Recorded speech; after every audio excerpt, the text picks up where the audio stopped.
قال رسول الله صلى الله عليه وعلى آله وسلم: إني رأيت البارحة عجبا. وإذا قال الرسول عليه الصلاة والسلام عجب فهو فعلا عجب. قال: رأيت رجلا من أمتي قد احتوشته ملائكة العذاب فجاءه وضوءه فاستنقذه من ذلك. ورأيت رجلا من أمتي قد بسط عليه عذاب القبر فجاءته صلاته فاستنقذته من ذلك. ورأيت رجلا من أمتي احتوشته الشياطين فجاءه ذكر الله فخلصه منهم. ورأيت رجلا من أمتي يلهث عطشا فجاءه صيام رمضان فسقاه.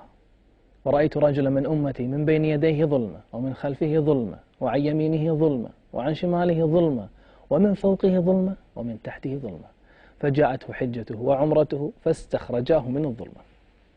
ورأيت رجلا من أمتي جاءه ملك الموت ليقبض روحه فجاءه بره لوالديه فرده عنه.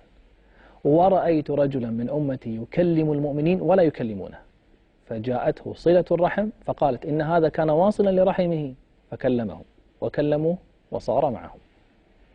ورأيت رجلا من أمتي يأتي النبيين وهم حلق كلما مر على حلقة طرد فجاءه اغتساله من الجنابة فأخذ بيده فأجلسه إلى جنبي، يعني إلى جنب رسول الله صلى الله عليه وآله وسلم. ورأيت رجلا من أمتي يتقي وهج النار بيديه عن وجهه فجاءته صدقته فصارت ظلا على رأسه وسترا على وجهه. إخواني أخواتي، الآن لم ينتهي الحديث. قال رسول الله صلى الله عليه وعلى آله وسلم: ورأيت رجلا من أمتي جاءته زبانية العذاب فجاءه أمره بالمعروف ونهيه عن المنكر فاستنقذه من ذلك.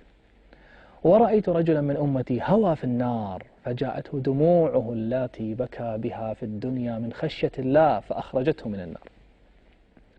ورأيت رجلا من أمتي قد هوت صحيفته إلى شماله فجاءه خوفه من الله تعالى فأخذ صحيفته فجعلها في يمينه.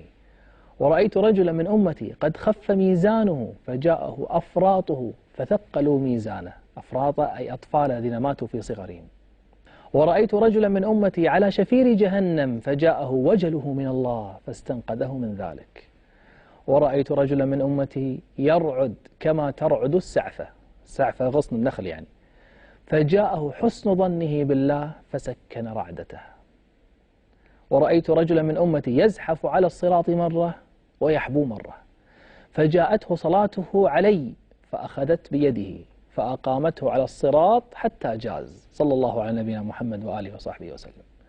ورأيت رجلا من أمتي انتهى إلى أبواب الجنة فغلقت الأبواب دونه فجاءته شهادة أن لا إله إلا الله فأخذت بيده فأدخلته الجنة.